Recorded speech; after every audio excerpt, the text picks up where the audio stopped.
Hello, everyone. Welcome to Breaking White Silence in Schools. My name is Muna Algaifi, and I'm an educator engagement specialist with PBS Wisconsin Education. And I am so excited for you all to be joining us today while we have our special guests from Teaching While White. Before I pass the mic, I just wanted to share some community guidelines for us all to practice during our time together. I ask that we all practice empathy, center your own learning, and be open to new ideas. So the chat box is going to be yours to add comments, make connections, ask questions, and me and a couple other PBS Wisconsin education staff will make sure that you are heard and that your questions get answered. We'll do the best that we can.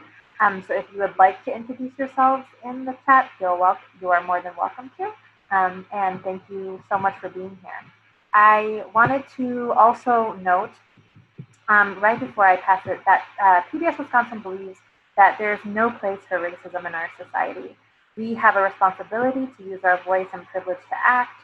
We have a responsibility to educate ourselves and our communities of the injustices that happen against Black students in the Black communities, a responsibility to acknowledge and face our own biases, and we have a responsibility to keep this conversation, this learning, and these actions going forward using the platforms that we have. So just again, thank you all so much for being here today. And I am so excited to have Jenna with us today, as well as the wonderful educators from Teaching While White. And they are going to be sharing about, Jenna and Elizabeth, who are going to be sharing about ways to break white silence in schools. So I will pass the mic to you and stop sharing my screen. So I'm going to start by introducing myself, and I need to also give some disclaimers. So hello, everyone. My name is Jenna Chandler-Ward. I am half of Teaching While White. I've been an educator in lots of different forms, pre-K through graduate school. Became really interested in whiteness and education, and I'll talk about that in just a moment, and called my friend Elizabeth Denevey about 4 years ago, and we came up with this project, Teaching While White. And it has taken a life of its own. We feel like this project is bigger than us. And we have a podcast, we have a blog. If you aren't familiar, we encourage you to check those out. I am zooming in today from Cambridge, Massachusetts. I am the East Coast representative for Teaching While White. We work with schools, universities, nonprofits around the country. And I primarily work with faculty doing professional development, and I also do a lot of curriculum review and teacher observation. I work with administrative teams as well. I need to start by saying that my refrigerator broke 3 days ago. And of course, it was supposed to be delivered this morning, and now it's going to arrive any time now within the hour. My son will take care of it, but I also have a dog who barks. So just to say, we all show up the way we can, how we can in these crazy circumstances. And so I hope you will forgive me that when my dog starts barking and it all erupts. So I'm going to turn it over to introduce yourself, Elizabeth. Excellent. So good afternoon, everyone. Elizabeth Denevey, coming at you from Portland, Oregon. I'm originally from Northern California. I've lived and taught in all the time zones in the United States, so seeing folks represented from across the country.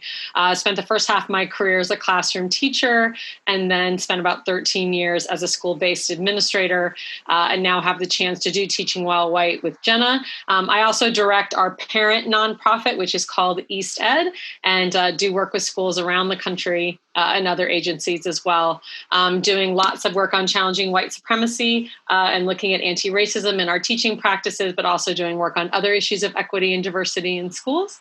And proud to be here today. It's great to be with Wisconsin PBS, being able to support folks and share a little bit about the work we've been doing at Teaching While White and how we think it's helping to challenge and eliminate racism in our schools.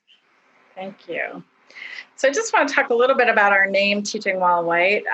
People have a lot of questions about that. It is intentional. It is provocative. It is meant to echo the idea of driving while Black, not to say that the dangers anywhere the same. But the fact that we have a dear colleague who said, which is more dangerous to my child, a policeman who maybe will have an encounter with my child, or my child's teacher who is with my child all day, every day.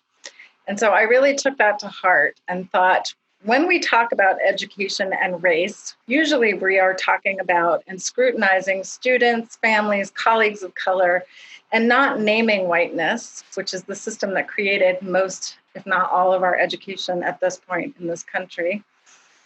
And wanted to shine a light on all the ways that whiteness is the background that goes unnamed. It is the standard from which most things are judged, is from this white perspective.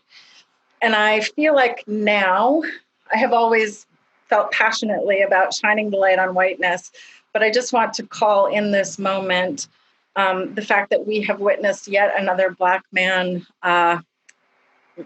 murdered publicly, executed publicly. And that last night, in protest of that execution, 2 more people were killed by a young white man. And it is our belief that we need to name whiteness and to shine a light on that and to break our silence in order to prevent these things from going forward. Thank you. Jacob Blake did not die. I'm sorry, he is paralyzed. But it was an attempted execution, is what I meant to say. So thank you for letting me know.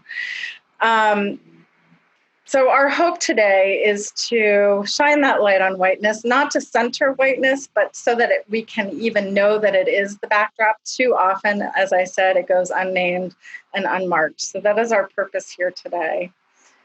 I'm going to let you take it from here, Elizabeth. Sure. Jenna and I have a chance mainly to often be working with white teachers. White teachers are over 80% of the teaching population nationally. So we sort of represent that group. We are that group. And recognizing that for the majority of our colleagues have not had conversations about race, have not known how to sort of enter into them. And so hence our topic for today, that often end up silent when things go down. Comments may be said, bias may appear, they may notice sort of a racist system operating, but not knowing what their role is, how they can dismantle it, how they could challenge it. And this notion of being silent, sometimes because folks don't know, other times because they know and don't know how to interrupt. And so really what we're trying to work is to stop this epidemic of white silence, because we are the majority of teachers out there. And it really is on us to be calling out racism when we see it, interrupting it, and most importantly, building curricula that will challenge it. As Jenna and I like to say, we don't want to raise another generation of white children who may be unable to engage in these conversations, to be effective in conversations across race. Our plan is to, we're going to be sharing some things on the front end here. Jenna and I are going to share a few more, sharing one quote with you from D Center, the teacher. We'll be sharing a little bit of other information. We'll do some breakout work, and then we'll be open for questions. So this was a quote that we had shared on Teaching While White, and we got a lot of comments and traffic of folks talking about this. And it says, that teachers go back to the school without a plan to talk with their students about Black Lives Matter, police brutality, and COVID-19, it will be the gaslighting of a generation. And again, this idea that we have in schools, the next generation of students we can be working with, how important it is for us to wade in and wanting to support teachers and being able to do that. The gaslighting part of this is really important. And if you're not familiar with gaslighting, really, and I just shared with you another piece here about sort of how gaslighting works. But gaslighting is really meant to sort of doubt your own experience or to question your own sanity. So it can happen for folks of color who are observing racism. They can feel it happening to them. They know it's happening, yet everybody's like, what's the big deal? What are you so worried about? Just a few bad apples. This isn't an issue. There's nothing to see here. And yet we keep having these demonstrations of notions of what's happening around systems and race in our schools, and we've had it for a long time. And so the gaslighting is important to mention and to note because number one, it perpetuates racism towards people of color and sort of keeps that operating and going. It also keeps white children from being effective interrupters. They have no role models. They aren't seeing white folks sort of interrupting, jumping in, and they're not watching those skills for challenging racism. They may observe white teachers being uncomfortable around other teachers of color, administrators of color, families of color, and not seeing a productive way to be in principled partnerships with folks of color to challenge racism. And then obviously it protects whiteness and protects white supremacy. It keeps this system in place, and it just can be very dangerous and inhibits learning, and people's lives are on the line, right? We want to just add on, thank you, Muna, for the guidelines that you shared. We're just going to add a few for today because you will be breaking into small groups. And so we want to make sure that you speak from your own experience. And I think when you're speaking from your experience, that's your reality. Folks don't get to argue you out of your experience. It is yours and you get to share it. I may have a different experience that I want to share, but we really ask you to sort of stay rooted in your own experience because you know it really well, and trying to avoid the royal we's and they's and all of you kind of language, but really staying in your own identity. Acknowledging the power and privilege you have as you speak or as you don't. Again, our focus is on breaking white silence. Jenna's going to walk you through an activity to talk about sometimes why we feel like we don't want to speak up. And this is not to speak up to take over, right? But to be able to share an experience, to be able to lean in, and recognizing if generally you don't share a lot, this may be a chance to try on some new behavior. If you need to listen a little bit more, doing that. But we all are going to have to get, especially for white folks, we're really going to have to get better at speaking to race when it comes up and not sort of dropping into the background because of our discomfort or fear. And we're going to talk more about that. We're going to ask, especially for the white folks on the call, to lean into discomfort. Sometimes it can be hard for teachers to be uncomfortable. We're good at telling our students, oh, make mistakes. It's no big deal. We're all here to learn. So we want to say, when you are uncomfortable, it usually means there's something you have to learn. So paying attention to that discomfort. If someone says something, we may have already said something that's made you uncomfortable. Where are you feeling that in your body? Don't shove those feelings away. Pay attention to it because it will drive both your expectations and potentially your behavior with others. We're going to ask you to respect others' opinion and the diversity of ideas and thoughts. We have a lot of different folks from a lot of different parts of the country on this call. You are welcome to disagree, and we've given you a sort of a sentence stem. What you said just doesn't align with my experience because if that's helpful to be able to express that difference. So we're listening to each other. Again, one of the tenets Muna shared was this is a learning space, right? So here to learn another perspective. Really going to ask folks to be responsible for the impact of what you say, your behaviors, and try not to defend intentions. One thing as a white woman, I noticed in my teaching, I was really good at defending my intentions around my anti-racism. But often when things were brought to my attention that I was doing that were not helpful, I had a really difficult time hearing that feedback, and I got very defensive. So I'm going to ask you to stay in an open space. If you feel yourself starting to defend, I want you to try to say, whew, that's interesting. Why am I working so hard to defend myself in this moment? And then the last one, reflect on your own judgments. Try to be a space. Jenna and I don't believe in shame or blame around anti-racist work. It doesn't really sort of move folks or sort of sustain an anti-racist movement. So if you find yourself either judging others or judging yourself, we would just ask you to first be in a reflective space to say, why am I having such a strong reaction to what Elizabeth just shared or what Jenna just shared? I wonder what's going on for me.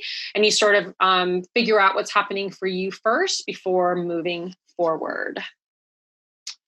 And so we want to actually start, going to ask you to do a quick journal writing. And so we're going to ask you if you have keyboard in front of you, that's fine. You can type. If you have pen and paper, as my kids would say, old school in front of you, you can do that. But I'm going to ask you to finish this sentence based on your current school experience, so those different roles that you shared, understanding we have folks from different racial backgrounds on the call, but we really want to talk about whiteness and how whiteness may be operating in schools and whiteness as a system. So if I asked you this to finish the sentence, being white at my school means, I would like you to just to write and finish that sentence. I'm going to give you about a minute. So we will pause in awkward Zoom silence for a minute while you write. So please finish up any final thoughts. This question of being white at my school means. And we would love to have you, if you go under participants, you have some icons there, and one of them is to raise your virtual hand. And so I would love to hear from, maybe we could hear from 3 or 4 folks. You could just share a word or a phrase, part of what you were reflecting, one aspect of being white at your school. And Muna, maybe I'll let you call on folks as you see hands up, and just give us a brief snippet so we can hear as many. You don't have to share everything that you wrote, just an aspect of what you wrote, and we'll bring those voices into the room.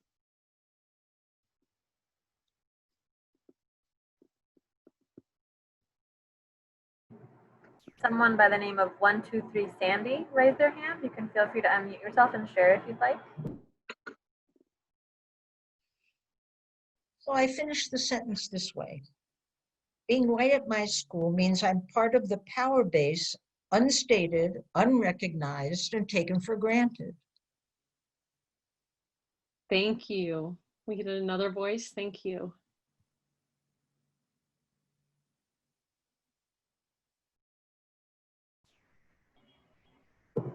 Kathleen, you can feel free to share as well. Hi, that was almost precisely what I was going to say as well. I wrote something similar to what the previous speaker said, but also being part of the group that hoards the opportunity. Thank you, Kathleen. Thank you. Darla? Hello, I work at a tribal school in suburb of Phoenix, Arizona. It's the Salt River Pima Maricopa tribe. They own numerous resorts and businesses there along the Scottsdale corridor, so they're a very successful tribe. And so being a tribal school, there are no white students per se, but we do have staff and teachers. And so I finished that sentence as basically, from a student perspective, you would be the minority, but from a staff perspective, you are welcome, you are respected, and you are loved, because the white Anglo staff we have at our school do a tremendous job in coming in and acclimating themselves to a Native American community, to the children. It's a K-6 school, and Thank you. they're deeply appreciated. Thank you. But whiteness would mean that you would be in the majority for the teaching faculty. So I would have a majority of teachers who were white. No, it would be about probably 30%. Okay. All Majority right. Thank you. Or other races. Okay, great. Thank you, Darla. You're welcome. And Amy?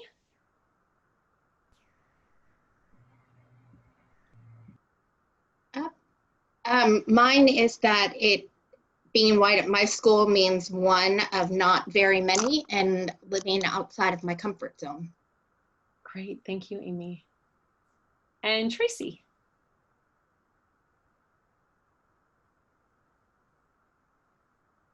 Tracy?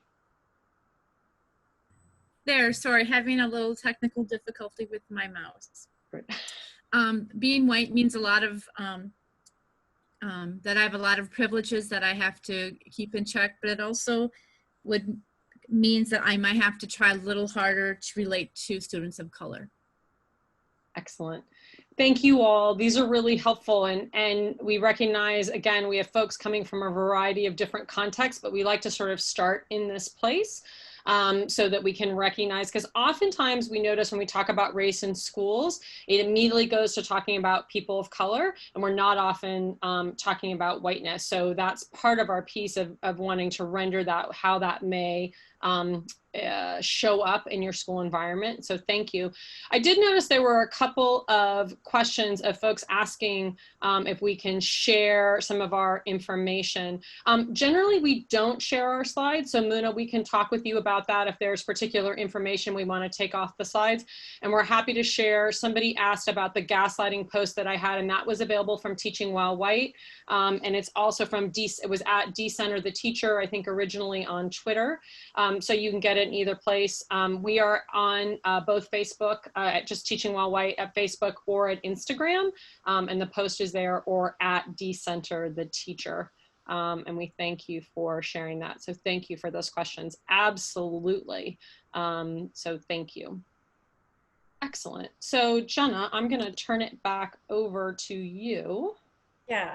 So I think there's this prevailing myth that racism is an adult problem and that students don't have it.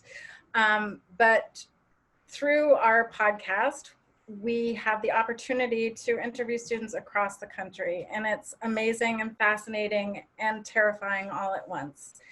And as Elizabeth mentioned, the thing that keeps us up at night is that we feel we have successfully raised the next generation of white kids who are unavailable and unable to talk about race. Did I skip over you, Elizabeth? You did not. You are spot on. Okay, thank you.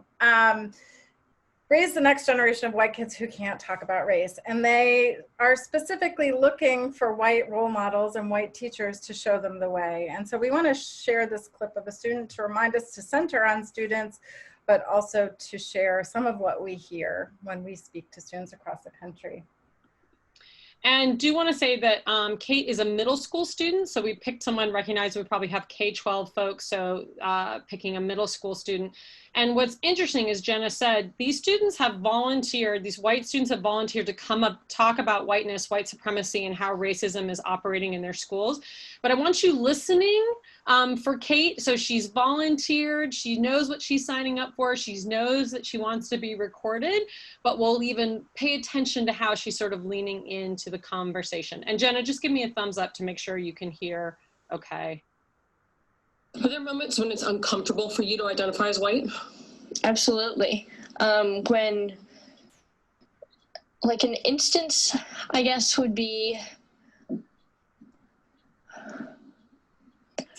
I guess when we're talking about it, it can be sometimes uncomfortable because you don't want to say the wrong thing, and saying the wrong thing can result in people like thinking of you like as racist, and like you can say things on accident that just come out of your mouth. Like even right now, you have to be careful talking into this microphone on like what you say, and it just makes you more racially aware, of your whiteness in that setting.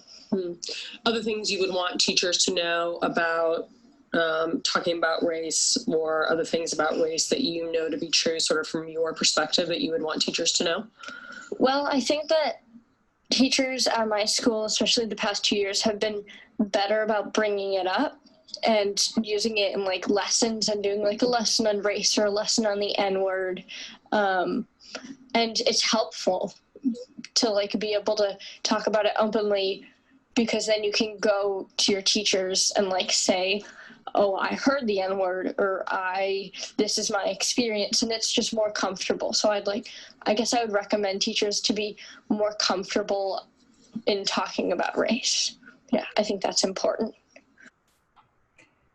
I love this clip for so many reasons. At the beginning, when Elizabeth asked her, are there times where it's uncomfortable for you? And she says, yes, long pause, when we talk about it, right? So not even, we are hearing more and more from white students that they feel unsafe, when really what they mean is that they feel uncomfortable. And for white students, many of them have never had to feel racially uncomfortable before. And so then she goes on to say that she wishes her teachers would be more comfortable talking about race. And I'm like, okay, all right, you all got that? Be more comfortable talking about race. If you could do that, that'd be fabulous.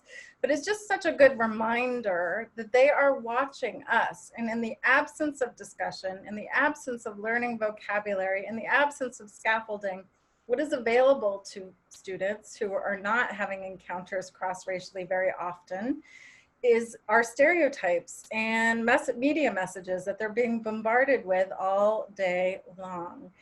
And I know a lot of teachers worry that if they bring it up, then they're gonna notice all of a sudden. And I just wanna alleviate that fear. They already know, they are very aware, especially now.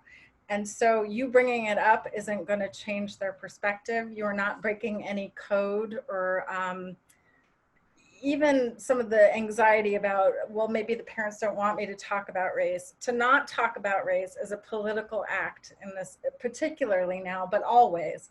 There's no such thing as neutral, and the absence of discussion is equally as political as having the discussion. So giving students vocabulary, context, history, perspective is actually the responsible thing to do. So we want to encourage folks to have these conversations with students, just like that gaslighting slide said at the beginning. I'm going to pass it to my friend Elizabeth to discuss what we mean when we say whiteness. Yeah, so one thing that's been interesting is, of course, folks of color for almost 500 years in this country have been talking about their experience of whiteness. We did have a lot of white folks starting in the 1970s and folks beforehand, but folks really starting to come forward and talk about these issues of whiteness from sort of white folks sort of naming how they were noticing things. And one definition we have found particularly helpful came from Ruth Frankenberg. She wrote this really important book called White Women, Race Matters. And she just went out in the United States and she just interviewed a bunch of white women. And it's a really interesting study of sort of what folks had to say. And she sort of found that there were these three key aspects to it. One, that it was a location of structural advantage, both by history and social construction of race in this country, by law and by custom. And some folks don't like the term privilege. They don't like to think about white racial skin privilege. Jenna and I always like to say, you know, some folks say, well, I don't want anything because I'm white. I don't want people to give me anything. Well, you may not want it, but we get it. And oftentimes what we like to think about when we're talking about unearned privilege, as opposed to earned privilege, but unearned privilege, is that it's a lack of obstacles. It's all the things you don't have to deal with because you're white. So it's not necessarily stuff you get, but it's a lot of the stuff that you don't have to face. We all have different kinds of privileges and different aspects of our identity, and I think it's really important for white folks to locate it. I once had a school leader, you know, who was afraid about making white kids feel uncomfortable, you know, if we had to talk about privilege. And again, to Jenna's point, you know, if we don't state the obvious and what's gone on in this country and the moment we've currently arrived at, then we leave white children unable to have these conversations. And they can actually push back and say, well, I don't get this. I don't get this because I'm white. I don't want to talk about this. And we're just encouraging another generation of white kids who are unable to talk about racism. It actually supports white supremacy when we avoid some of this language, as Jenna was saying. And I was sort of starstruck to have this leader send out an email to all the staff saying, well, we're not going to talk about this notion of white privilege. And I thought, my goodness, how do we arrive at such a place, and what a way to keep white supremacy happening? So it is an aspect, we need to talk about it. And kids are actually very able to talk about the difference between earned privileges and unearned privileges.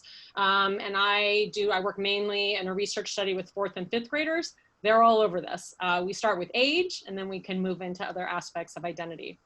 The other important piece is that whiteness is a standpoint, it is an experience, it is a way of moving through the world, and that we can see ourselves and others and notice particular patterns. I was raised to be colorblind, and even that term is inaccurate. It's really color aversive. We didn't talk about race when I was growing up. We only talked about ethnicity. That was sort of our way through. And the only people I knew who were white were sort of what I call bad white people. And that would be like the Ku Klux Klan, or, you know, these white supremacists, like those were bad. Those were the only people identified as white. Certainly I had no sense of whiteness as an anti-racist sense and as white folks working in solidarity with folks of color to end racism. As long as racism's been around in this country, folks of color have worked in solidarity to pull it down, and white folks have worked in principled relationships with them to end it as well. I never knew those stories. Nobody told me about those white people. I only knew sort of about the white supremacy side. But there is a larger cultural context to being white. And of course, the thing that, again, Jenna and I worry about keeps us up at night, is that a set of cultural practices that are usually unmarked and unnamed. And part of our notion of breaking white silence today is we're going to name those patterns, we're going to mark those patterns so that white supremacy is not able to operate unchallenged. So this comes from an article by Robin DiAngelo called Nothing to Add, and we're excerpting pieces of that. I just want to be clear that when I'm talking about this, I am speaking from the perspective of being white and about whiteness. And if you are not white, then I'm certain you deal with white people in your life, and hopefully this is important. But we need to talk about white silence and how it is perpetuating white supremacy in this culture, and particularly in education. So these are the most common sort of responses to why white people are not speaking up. And if I had one soapbox to stand on, it would be that we need white people to stop being silent, period. If we had white people who could speak up, who would and are willing to risk something by speaking up, we would be in a totally different situation, in my opinion, than we are today. So this first one, everyone has already said what I'm thinking, and I don't have much to add. So I'm just going to talk about a little bit why these are problematic. I would say for most, if not all of these, for BIPOC people, they don't have the luxury most often to say these kinds of statements. So we'll just blanketly say that. Occasionally, I don't want to say it's always the case, but oftentimes these statements come from a position of privilege, and that is where they come from. And so when we say everyone has already said what I'm thinking, again, that leaves this sort of vortex of silence, right? And we need to hear everybody's voice. And in that same vein of what we just talked about, we need white people standing up and speaking and not relying on people of color. And if that is true, if everyone has already said what you're thinking, then validate what you've heard and reaffirm and say, I absolutely agree, and that really resonates for me, right? The second one is just my personality. I don't like to talk in groups. I'm an introvert. I have said this numerous times, but again, what it's the sort of underlying message is, I have the luxury, I have the privilege to choose to stand back and be introverted when not everybody always has that opportunity. And it means you rely on other folks to speak for you, right? I need time to process. This is also one I'm very familiar. I'm a very slow processor sometimes. I'm getting a little better. And at the very least, we talk about making the implicit explicit. So saying, these are new ideas for me, I'm feeling overwhelmed, and so I need to name that I'm taking some time and name what it is you are processing, not just sort of, this is all so much and I'm processing, right? And really being able to recognize, I think I've used this to say, I'm really, I need time to process, when really what I meant is, I don't want to say anything until I can do it perfectly, right? And again, who has the luxury to do that and who does not? I already know all of this. Do you? This is a stage in white racial identity development where we want to be the wokest white person in the room. And I say we, I mean I've done this, I did this. I don't know that I ever would have said I already know all of this, but even if you feel that that is true, I have never, there are activities that Elizabeth and I lead 4 times a week sometimes, and every time I learn something new. So try to think, to look with new eyes, to hear new perspectives. And again, what can you say? What are you mulling over? What are you seeing in a new way? And how can you verbalize that so that you're not sitting in silence? I don't want to offend anyone. This is, we read in some study somewhere that second to death in public speaking, white people's greatest fear is being called a racist, right? So people are afraid to say the wrong thing. And you heard Kate, the student, echo that same sentiment, right? When you say that, however, in a conversation, it sounds like, well, actually, I'm having some really offensive thoughts, so I'm just not going to verbalize them, right? That's the message you're sending. But it's also stating that you're not open to feedback, right? You don't want to air these opinions that could cause someone to be offended. And it also sort of indicates an unwillingness to change, right? Or an unwillingness to take a risk when, again, for white folks, getting the option to take risk or not. right? I'm trying to be careful not to dominate the discussion. This is one I really grappled with for a long time, because there is a time, and there's a constructive time to talk, and there's a constructive time to listen. And it's important to think about the difference. And white people certainly do not need to dominate more conversations. However, silence is equally harmful, I think. And so describe the impact of what you have heard, and be aware that silence is also an opting out, and that is the message that it sends. I don't want to dominate the conversation, usually is also because I'm scared I'm going to say something wrong and be called a racist. It's really another way of saying the same thing. And then finally, I don't know much about this, so I will just listen. This is my favorite. And again, I said this all the time. Signals again that it's not your responsibility. And Robin's question that is so salient, especially right now, what about your life has allowed you to not know about racism? And thinking about that. This isn't my responsibility. I don't have a race, really. That's what we're saying. How have you gotten to 2020 and not known anything about racism or race? And think about that. That's an important learning. So wanted to name those. Great.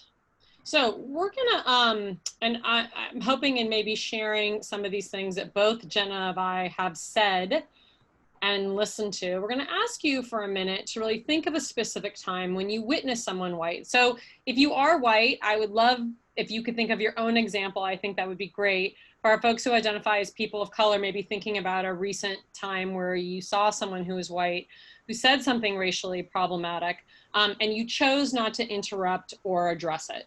And what we're going to do, so Muna, this is your signal for the breakout groups. I'm wondering, Muna, too, maybe we can drop this question in the chat box. Let me stop sharing here and we can put the question, because I think we're going to need this question in the small groups. So you're going to be thinking of a time when you witnessed someone white say or do something that was racially problematic and you chose not to interrupt or address it. Okay. We're going to have you do groups of 3 to 4, Muna, for about 10 minutes, we would say. A chance for just a quick introduction, but you want to sort of jump in and share your scenario. So give as much of the flavor as you can, but making sure that you hear from all the folks in your group too. So maybe just taking about a minute or two to share. So it's a time when you witness someone white, could be yourself, could be somebody else, say or do something racially problematic, and you chose not to interrupt or address it. If you're having a hard time thinking about it, maybe let the other folks in your group go first, and that may help generate an idea for you when you can remember maybe your own inability to interrupt or address something. Okay. Excellent. Any questions about what we're doing? Oh, the chat. And no white person may be silent. I want to just add that. You don't get the option to opt out. I also, that folks are questioning, I just want to say the use of the term people of color, also using the term BIPOC, Black, Indigenous, and people of color. So folks said that that is an offensive term. So I'm going to model right now, as we say, I apologize for the impact of that. That is the terms generally we do to describe folks who don't identify as white. There are folks who have both historically and currently experienced racism because of their identity in this country. I wish I could use ethnic designations for everyone there, but we want to sort of recognize the group identity. And if that term has not landed right, it's really for those folks who experience racism directed at them. And those are the terms that we use, and I apologize for that impact. I am not using it as the term that is listed in the chat. I am using it as of the term relating to people of the global majority is another way of thinking about that too. Okay. So thank you. So please use and identify yourselves in your group in the way that you wish to be identified. All right, so off to the groups we go, and we'll see you back here in 10 minutes. Thanks, everybody.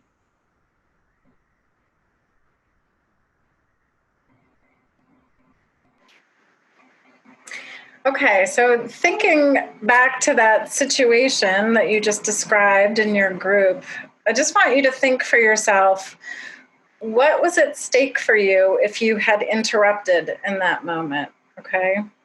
And maybe if there's a place to jot it down, to just think for yourself, not in the chat box, but just to yourself, what was at stake for you if you had interrupted?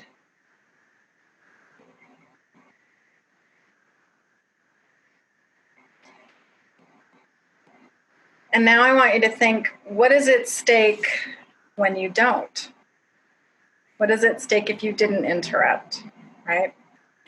Recognizing that the answer is going to be different for white people than it is for Black and brown people. What is at stake is very different. Most often, what is at stake for white folks when we don't want to interrupt has something to do with ego, right? We want to be liked. We don't want people to think we're better than them, or the PC police, or just don't like conflict, right? Some of those other things we talked about. That's typically what's at stake. Occasionally there are real repercussions, right? Jobs, other things could be at stake. Most often it has something to do with ego. Whereas for BIPOC, Black, Indigenous people of color, what's at stake is often much more damaging, right? That it often is more loss of relationships, jobs, opportunities, severe consequences. And what's at stake when we don't interrupt as white folks is that we are complicit, right? We are supporting the status quo when we say nothing. We're also compromising our own integrity if we know it was wrong, right? We sacrifice the well-being of our colleagues who may be impacted by what was just said or done, or students, whoever, families that we work with. Those are severe stakes for me. And so, again, not wanting to interrupt to be a white savior, to help, right, to use their privilege, but that understanding that racism demeans all of us of our full humanity. And that is a big statement, and that would take hours to unpack fully. But I know that for me, racism has changed my ability to fully be human and conscious and present to everyone in the same way, to everyone in the same way. And that to me is a loss of my own humanity. And I'm doing this work to reclaim it, not just to help, although there is a little piece of that, right? I understand the privilege I have as a white person, but really it's about my own humanity that I'm involved in this work. So, thinking about what's at stake for our students, I just wanted to play you another clip. I think it speaks for itself, and I'll follow up with some thoughts after he speaks. Am I playing the whole thing, Jenna? Yeah. Okay. Sometimes I feel like race is like my best friend, but also my worst enemy, because it's like it's always there.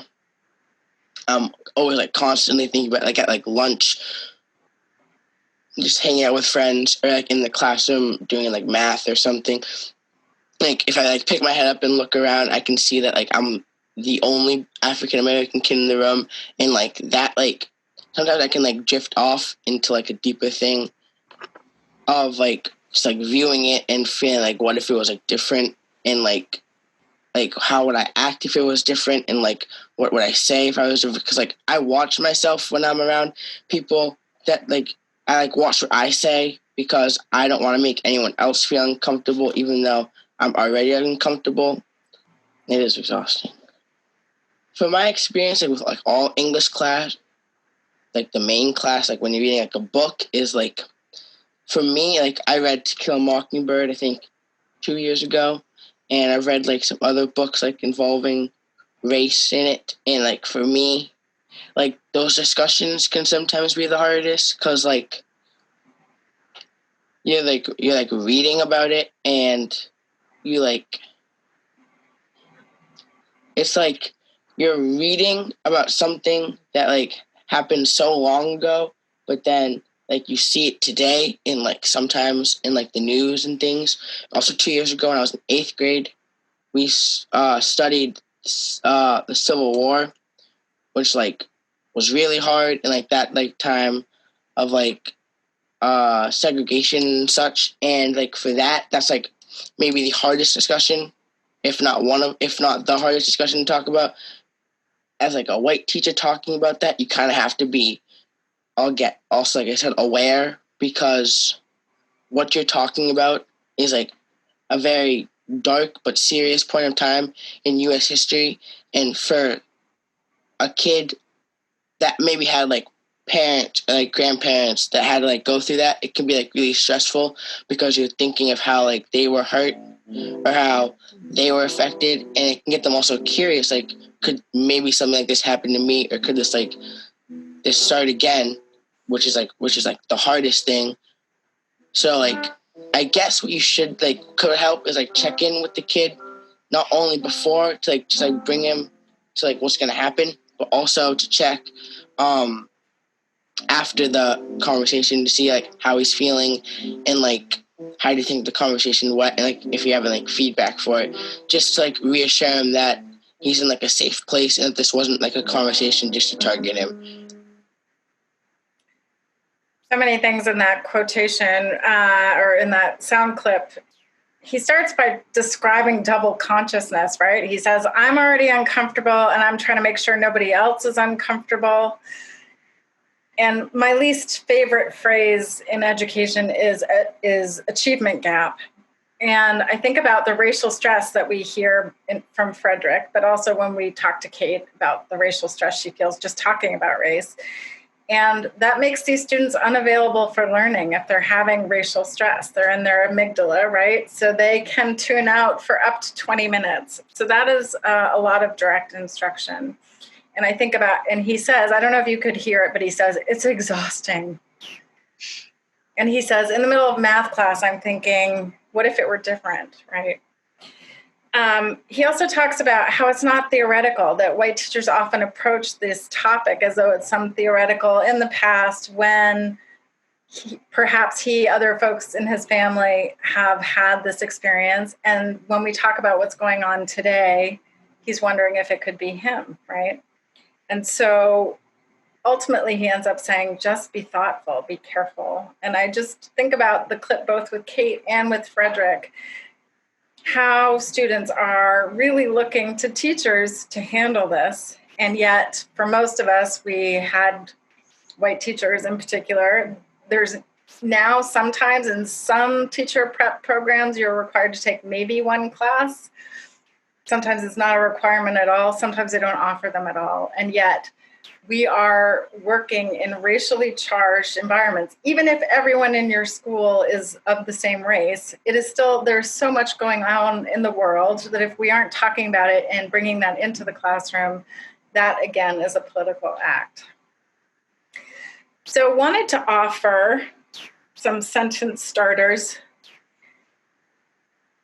Just going to leave these up here, but wanting to give you a chance to journal, or again, think, journal, however you want to capture it.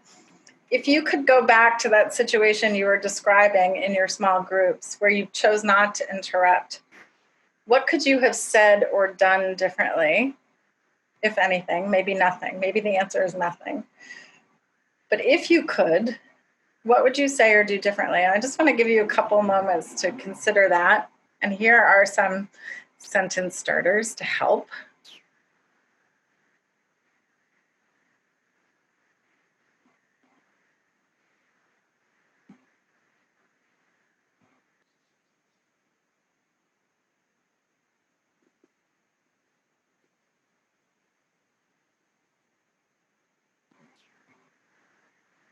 We can share these with you. So you don't need to feel like you need to rush to write them down. We can share them with you, absolutely. All to say that we want to encourage you to be prepared to think, yes. I'm gonna let you take this one, Elizabeth. This is my favorite thing that Jenna Chandler-Ward says to me. Elizabeth, hope is not a strategy. God, I hope I don't say the wrong thing. I hope that conversation goes okay. Oh man, I hope I don't step on somebody's toes. Here's the deal. In a racist society where we are swimming in white supremacy, chances are as white folks, it's not if, but when you are going to say something racially problematic, that's going to promote bias, you're going to support a stereotype, and you may find yourself supporting racism. It's probably going to happen. And so want you to be ready for what I'm going to do when it's brought to my attention. One of the things we work with a coalition of folks from various racial backgrounds who help to support the work at Teaching While White. And one of the things they always say is, I just wish that when I gave feedback to white folks, when I could tell them they said something racially problematic, they just didn't dissolve into a puddle, either defending their intentions or defending, what's happened or what a good, I just wish they could take the feedback, understand the culture we live in, make repair, and keep it moving. And so I try to sort of live by that and to know I have my statement ready. When it comes up in my classroom, I don't sort of freeze like a deer in the headlights. I'm ready to say, oh, gosh, wow, we're going to need to come back to that comment you just made. I'm going to finish this piece that we're doing, and then we're going to come back. So I just want you to know I want to mark this moment. We're going to come back to that, right? So I'm not, at the very least, I've said that something's happened. And I guess our goal would be for all the white educators on the call, be ready in that moment to not let that silence happen. You speak up, you're going to say what you need to say, even if you don't have all the right words in the right moment, to say, but something about this is making me really uncomfortable. I'm going to think about it. And then can we come back together tomorrow morning? And I want to follow up with you, right? And so we move forward. That's sort of it for our presentation part. We're happy to take questions. And I know, Muna, you have some questions for us. You can reach us. And please check out the podcast. If you teach To Kill a Mockingbird, we did a whole episode. It was our first podcast we did on To Kill a Mockingbird. We've done a lot of different ones on a lot of different arenas. We also have a lot of both white teachers and other teachers of all racial backgrounds who have written for us on the blog about their experience of whiteness. Again, we center white supremacy and rendering that visible and tactics to sort of challenge it. So check us out and let us know. We do have a new website coming. So it's a little bit clunky at this moment. The new one will be coming, but just want to thank everyone. All right, so for those of you who have questions, please utilize the chat box to ask those questions. I see lots of thanks happening in the chat. Jenna and Elizabeth, I just was wondering if you would just share briefly on what motivated you to start the podcast. Well, it was my foolish idea, truthfully. Originally, we thought we would have a blog. That was the idea. That was the entirety of the idea. We were both going to continue to teach full time, but we wanted a blog to sort of see what other people are doing to make whiteness explicit, and what are other teachers around the country, what are they doing? And other people must be having this conversation. So let's create a forum for that. And so we started there. And then I said, because I have a fair amount of white arrogance where I sort of think, oh, well, I can do anything. So foolishly said, let's start a podcast, because I think it's really powerful when you hear people talk about race, what happens in their voice. There's so much more emotion that you can't get at with a blog. So let's just create a podcast. Well, it turns out creating a podcast is actually a lot of work. And we've been scrambling ever since, and we get requests all the time and questions, why aren't there more episodes? It takes us a really long time. And Elizabeth mentioned that first episode where we talk about To Kill a Mockingbird. I have to say the sound quality on that is terrible, but it's a great episode, right? So we learn things as we went. But we have more coming. We have the student follow-up. So we interviewed students who were in the class when they taught To Kill a Mockingbird, because we sort of did the teacher side for the first one. So if you've listened to the first one, then you'll have to come back and listen to the student perspective. And for those of you who aren't familiar with some of the episode names, I can just read a few. So like they said, the first one is To Teach To Kill a Mockingbird. The other ones talk about the cost of racial isolation in schools, whiteness visible, the myth of the model minority. They address white fragility. And Jenna, you mentioned the achievement gap, which is also a term that I think is also problematic. And Madison's very own Dr. Gloria Ladson-Billings, who coined culturally relevant pedagogy, she teamed up with us to do an Educator Connection Live twice, once in July and once in June. So if those who are on this call with us didn't get a chance to listen to her wisdom, to learn about what culturally relevant pedagogy will look like in a post-pandemic world, I highly recommend checking out PBS Wisconsin Education events so that you can go look through the archive of events that we did, or visit our YouTube channel to watch those, because they are incredible gems. But anyways, I digress. There are some questions from our audience that I want to address. So Jennifer states, the sentence starters seem to have an assumption that the original speaker would feel embarrassed about coming off as racist. What about when they are completely comfortable with their racism?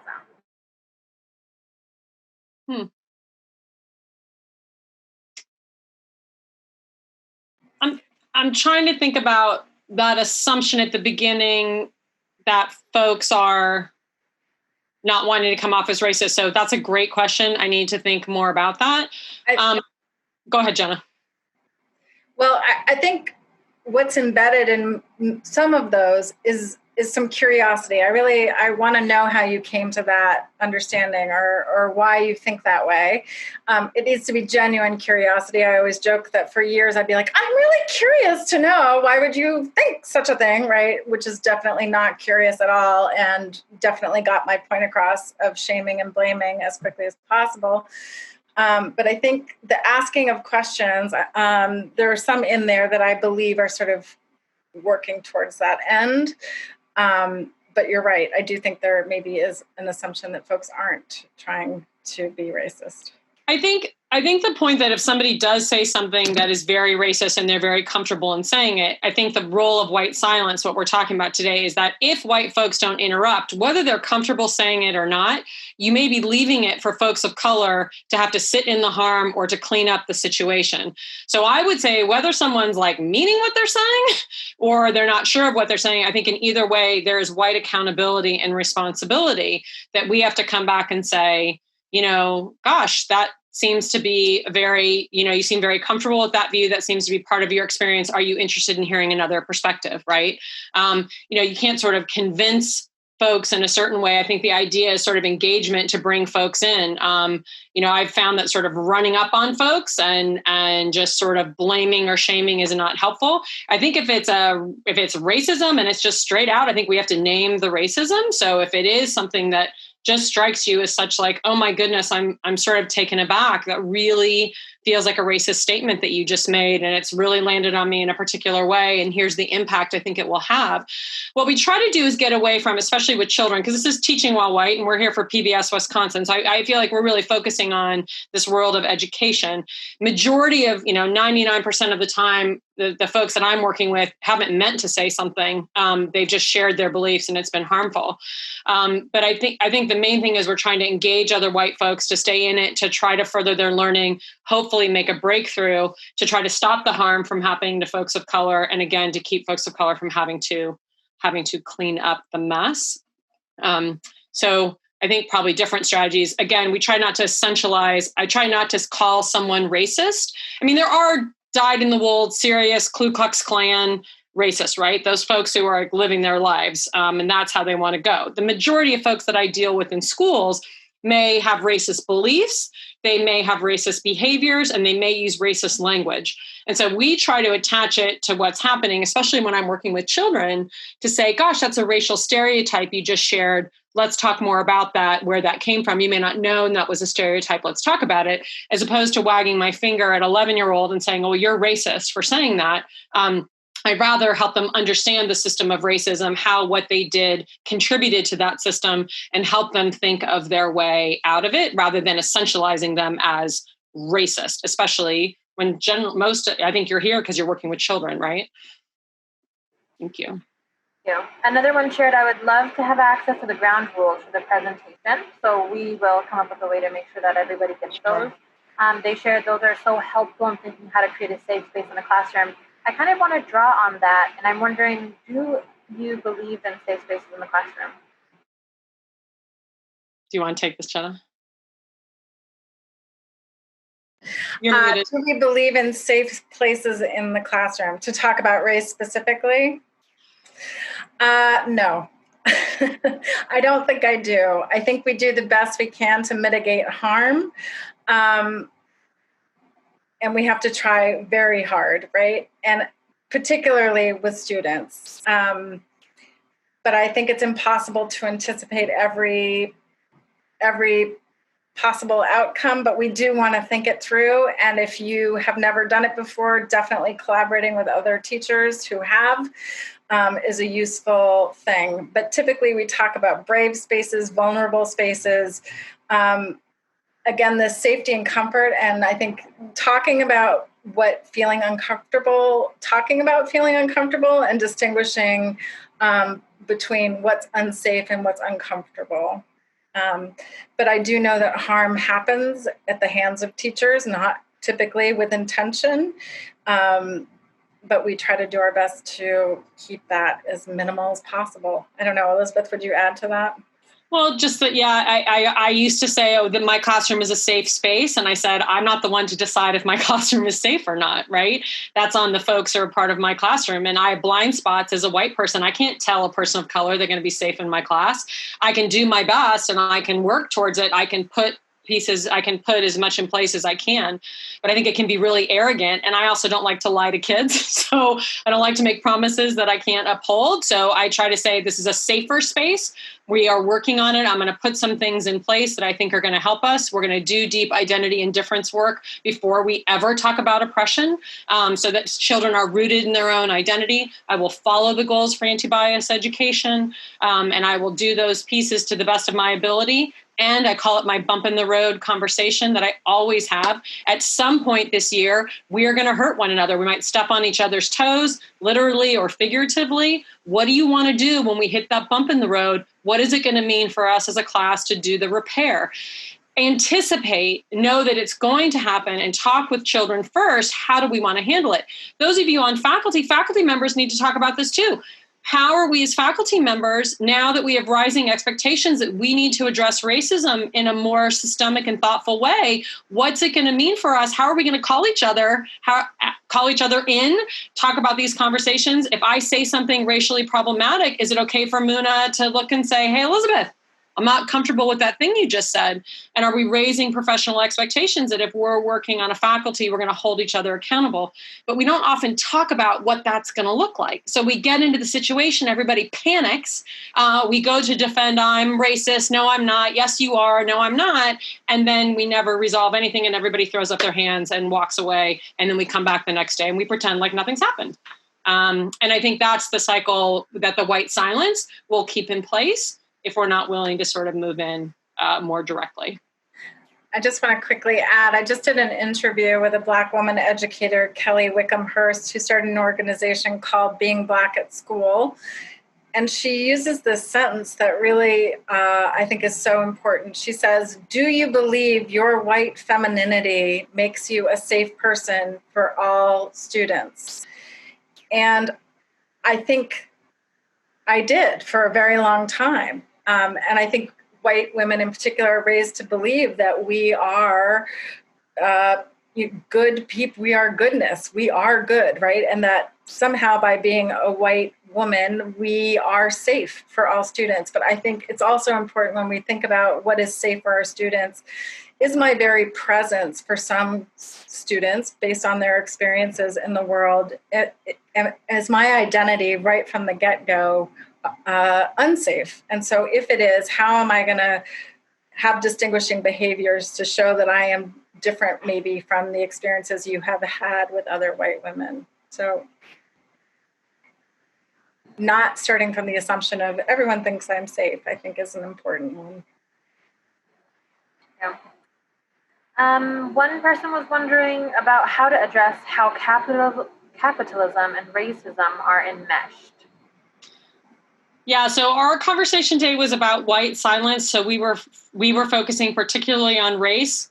Goodness knows there's a lot of oppression to go around via capitalism and classism. So these identities are intersect. There's a lot of resources out there that talks about the intersection of race and class. So yes, and we also find sometimes folks are more comfortable talking about class than talking about race. So sometimes another way of white silence we have seen, but isn't this really just all about class? Well, it's connected in very powerful ways. We also know in a lot of ways race trumps class in this country. So racism will continue to happen, and it happens to folks across a variety of social class backgrounds. So yes, and I wish we had another 3 days together. We do workshops on social class and looking at the impact. So yes, tremendous resources out there. So I hope we'll continue to investigate and look at that, because there's a lot of good resources out there. And we have a number of resources on our website, mainly focusing on race, but some of them also intersect with class, but there's lots of good stuff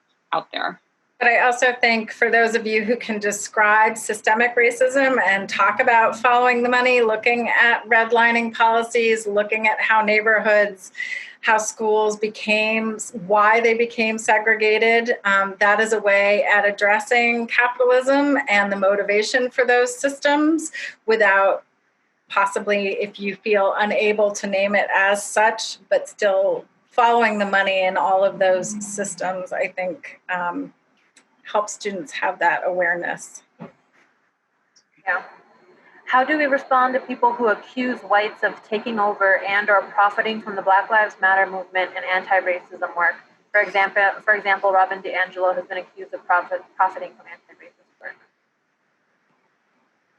Robin, okay. Do you, Jenna, I'm happy to take it, or if you want to start. So this is something we have definitely been bumping up against a lot. Robin is a colleague of ours. And she definitely is getting a lot. She's become a lightning rod. I think it's a both and, right? I think there has to be accountability and leadership that comes from the BIPOC folks in this movement. And white people need to take that leadership, and white people need to be speaking up as well, because this really is a white problem and not a problem for Black and brown folks, but it's really our problem. But we need to be doing the heavy lifting at the direction of, again, BIPOC folks in the movement would be my quick answer. I also would encourage folks, Robin has a really powerful accountability statement on her website where she walks through system of tithing and the way that she shares space and works with folks. So I think if you've heard one side, I would just encourage to hear the other side as well, to have sort of the balanced perspective on that, because she has certainly been thinking about issues of accountability. I mean, she's been doing this work for a long, long time, thinking deeply about it. She's now emerged as #1 on the New York Times bestseller list, but has spent the last 29 years not at the #1 spot on the New York Times bestseller list. So I encourage you also to take a look at her accountability statement. Okay, just 2 more questions here. Would a response to a racially problematic situation of, wow, that sounded racist, be recommended or not? Could that halt further conversation, or might it depend on the situation? So this is back to my earlier point, and maybe the question was posted before my response, or maybe my response wasn't clear. Sometimes we just have to name racism, and if it's feeling that situation and we need to call it like we see it, I think you need to do that, right? I think if your goal is to engage someone, if you want to pull them into relationship, if it's a colleague you're working with, if it's a student you have, if it's a family that you want to welcome in or you're trying to build a connection with, I think maybe using more of an engagement strategy. I think remembering what Jenna said, next to death and public speaking, white folks really can be just polarized and deer in the headlights when somebody calls them racist, and they go into defending their behavior as opposed to thinking about why they might be racist. I did write an article, and it's available on the Teaching While White website. It also is in the book, The Guide for White Women Who Teach Black Boys, which was a compendium of multiracial authors and editors working together. And I wrote an article called Why Being Called Racist it could be the beginning of the conversation, not the end. But I think that's contextual depending on who you're dealing with and what your relationship strategy is and where you are and whether you know the person or not. So I hope that nuance helps. You can also check out the piece that I wrote about a thing that interaction I had with a parent during a parent-teacher conference and how I handled it really badly. Don't do what I did. And strategies for trying to move forward. If we are called racist, how can that be a learning moment and a way for us to get better and to be grateful for somebody pointing that out as opposed to defending, if it's safe for you to do that. I recognize we have a multiracial group of folks here. The notion of calling out racism may be very different given the context and your positionality. Oh, thank you for putting out the guide. That's great. This is a great way to round out the conversation. Do you all do trainings for schools? We do all kinds of training. So sometimes districts hire us to come in. The one benefit of the Zoom is that we just often didn't have enough days in the year to get to various districts. So now if you have a district or a group of schools who want to join, then we work with folks. You can get through us through the Teaching While White website, and we'd be happy to talk about, we work with different professional development times or days, or depending what schools want to do. We also oftentimes we just got done offering a series. So sometimes we'll just have a number of folks from different schools who want to get together. And so you can follow us. If you follow us on Facebook, you will see, we will advertise there or on Instagram. And we have the opportunity to do that, or we can create something for your district or your school if that is helpful. It's our favorite thing to do. We love to help teachers who want to do better by their kids. And we love we at PBS Wisconsin Education love to be able to share amazing resources for educators all around the state. So thank you so much for joining us today, Elizabeth and Jenna, and thank you all for coming as participants and for being engaged. There will be a post-event email with additional resources and a recording of the webinar. And I just wanted to mention too that the breakout rooms were not recorded. Those are confidential. So thank you all for joining us, and let's continue learning and growing together. Thank you. Thank you, Muna. Thank you. Thanks, everybody. Thank you, everyone.